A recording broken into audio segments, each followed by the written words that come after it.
£800? A tiny single room in London for £800? No, I couldn't believe it. I could not.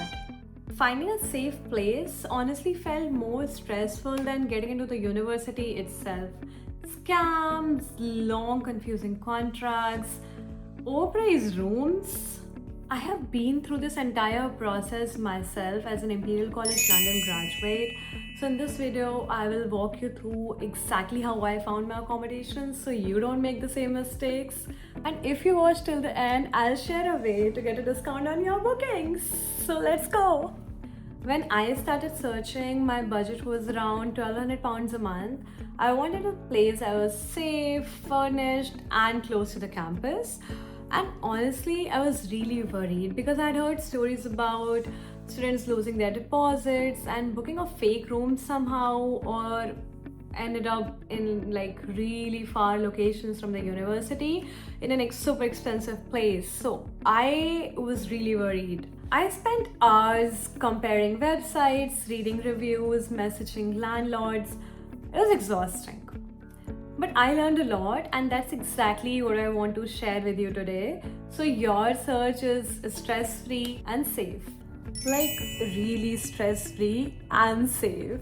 I started searching, I realized there is no one size fits all in London. It really depends on your budget, your lifestyle, and how much independence you want. And here is how I thought about it. 1. Student halls. If you want safety and convenience, halls are the way to go. You get really fully furnished rooms and they are super easy to move in. But just be aware that prices can be a bit high and spots are limited, so apply early. Second is student private accommodations. If you want more independence and modern flats, student private flats are just great. Just check commute to the campus and compare areas. So because some areas are really expensive for what you get. Third is private flats or shared apartments. Some students actually prefer renting their own flat or sharing an apartment. It's actually better in a way. It gives you more flexibility on rent and it gives you more freedom. However, it comes with more responsibilities. You have to manage utilities, there is contract, coordinating with the landlord. But it's perfect if you are confident about managing things on your own. Now, the most important question, how to find them. Whether it's a private flat or shared student accommodations, what are the right tools? First, there are accommodation platforms like Amber, Spare Room, where you can find hundreds of listings which are verified and you have easy filters. There are also Facebook groups where you can find some hidden deals, but be very careful before you make any payment. Please ensure that it's 100% legitimate before you make any deposit payment. The key is to always start with the safest options like student accommodations and then gradually explore more independent ones. Just please always check legitimacy. And that's how I navigated London market safely. I think I did. Now for international students like me, platforms like Amber can be super helpful. They have verified listings, so no fake rooms.